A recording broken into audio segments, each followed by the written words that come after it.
100. 100.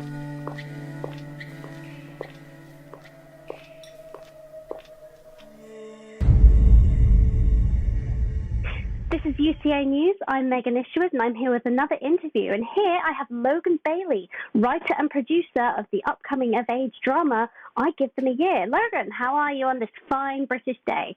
I am fantastic. I've been looking very forward to this, and I feel like the one last week went really, really well. So this definitely is going to go hopefully just as well. Well, hopefully, depending on the internet struggles. Anyway, so you wrote the script, didn't you? Mm-hmm. So what gave you the idea for the drama in itself? Right, okay, so I wrote this back in 2017, October 2017, which was 1 month after I first came to uni. It was like the first thing I wrote when I came there, and I came to uni with a friend of mine from college, a very close friend of mine. And when we first came to uni, I think our friendship kind of struggled a bit. We were both going out often, but I was going out more, talking to so many people, and he was kind of a little more condensed socially. And quite like in the film, something happened over the summer that hurt our friendship quite a lot. Something that we will never know about. Yeah. And there was this one time where we were both coming back from our student union, and he was walking me home, I think, because I was a bit drunk. But when I was ready to just go inside, he had to stop a minute, and he had to have this conversation with me. That I was a little inebriated, and I was a little bit emotionally checked out. Perfect and time. He had a lot. Yeah. He had a lot to get off his chest, and I just had to kind of listen to this really emotionally raw conversation and try and give my perspective to it. And it was the kind of thing where I was trying to play it off cool. I was trying to play it off like, I don't care, I'm tired, whatever. But the moment that he actually went home and I was just there by myself, I really had taken in that kind of conversation a lot, and I was like a little bit surprised how impacted I was by it. And I was ready to go to sleep, but the first thing I did, which is kind of messed up, is went and just wrote the script, right away. Wow. Yeah. So it's like the first draft of the script was almost like a transcript of that conversation. Wow. And over like 2 years, I kept trying to change it and fictionalize it and get it to the place it is now. It's funny because me and that other guy, I'm being transparent, I guess, the Jack character, me and him are really good now, and are in a really good social place. Like, we don't really talk, but we have like the kind of a mutual respect, and he's grown a lot in the past 3 years, and so have I. So that friendship is a lot less toxic, and it's just a lot more kind of respectful. But it was challenging for me to write something so autobiographical because you have to be very transparent. So it made me very introspective at the time. I get that, because I think actually a lot of people experience the same kind of relationships, especially when they go to uni. I know I myself have. In some cases it is better to just kind of drift apart and then get back together. I've, again, had similar experiences, but that's really funny that as soon as you end that conversation, you're drunk, it's late, you go and write a script. The most I do is fall into bed and start snoring. It's like, I think it's just, it impacted me that much. I mean, like, with something that's as raw and as not aggressive, but just powerful as a kind of conversation that heated would be. Yeah. Which felt like it was out of nowhere. I was just stuck taking it all in, and I don't think I could really process what actually just happened unless I wrote about it in that moment. Well, struck while the iron's hot. But because of this similar situation, do you think it will hit close to home with a lot of audience members and maybe resonate with them? Do you think they'll relate a lot? Yeah, and that's the interesting thing, because it's been a very hard thing to make because of that. Because something I've been very aware of is I don't want it to look petty. I don't want it to look like I'm getting at someone. So when I was rewriting it and trying to fictionalize it more as I went through the drafts, I tried to...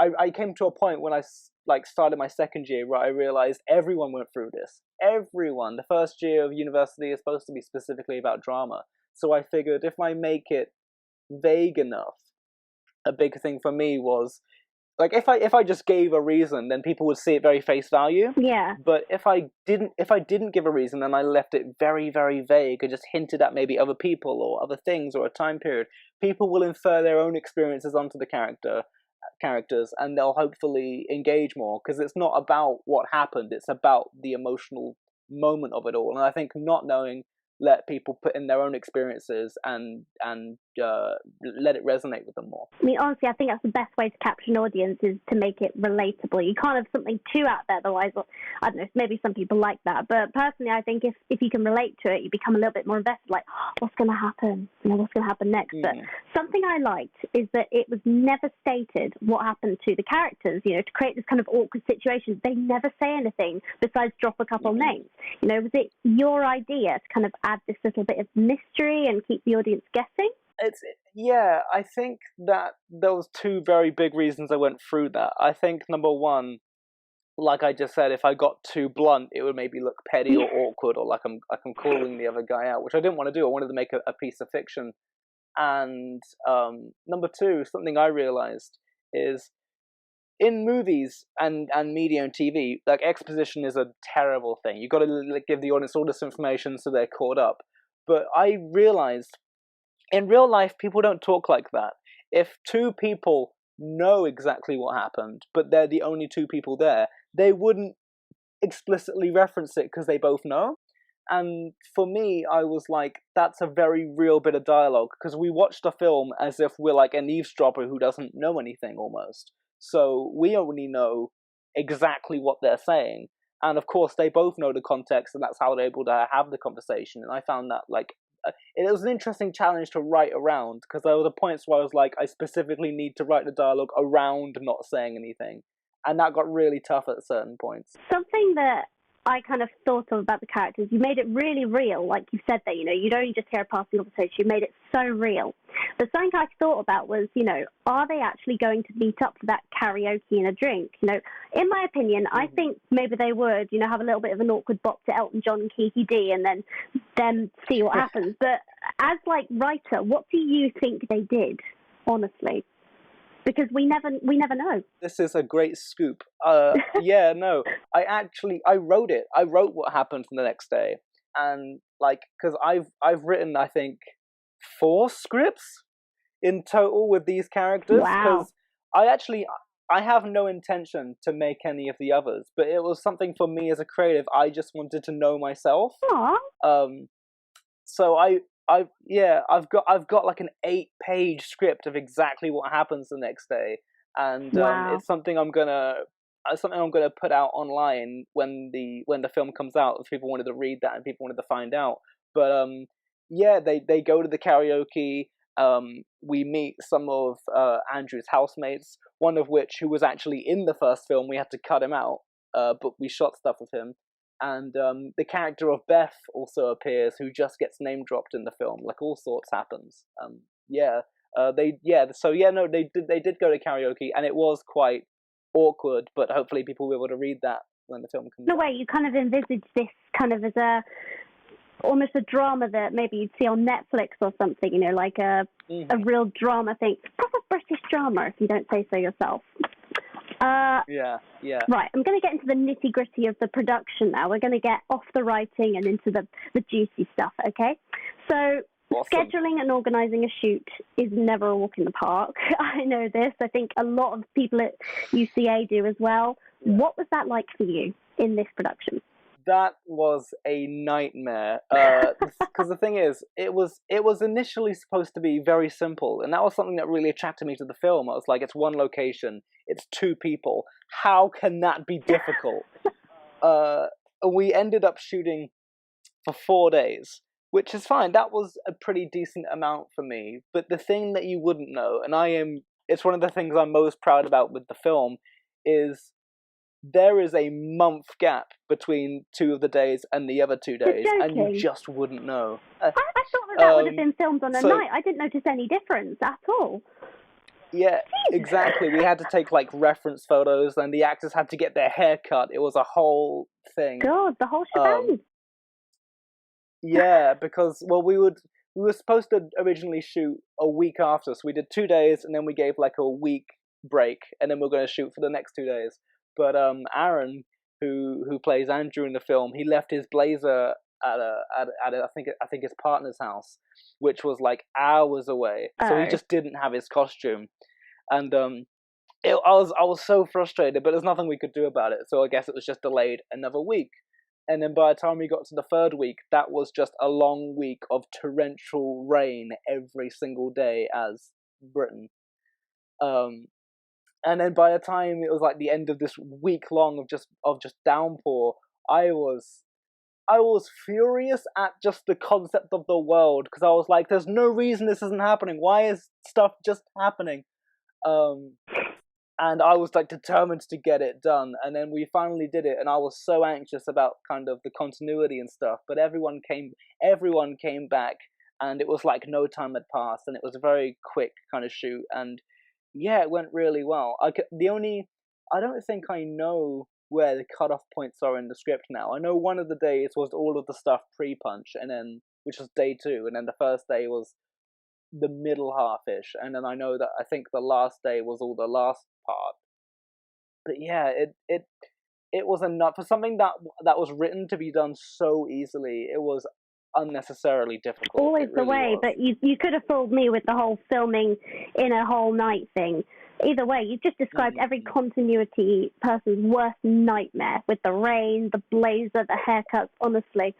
That just made me cringe a little sitting there. But either way, what was the crew like? Was the film fun to make in itself? Yeah, the crew. This is what great, because the crew is easily the best crew I had ever worked with, and it was so gratifying for me because it was like one of my first big things I did outside of uni, just for myself.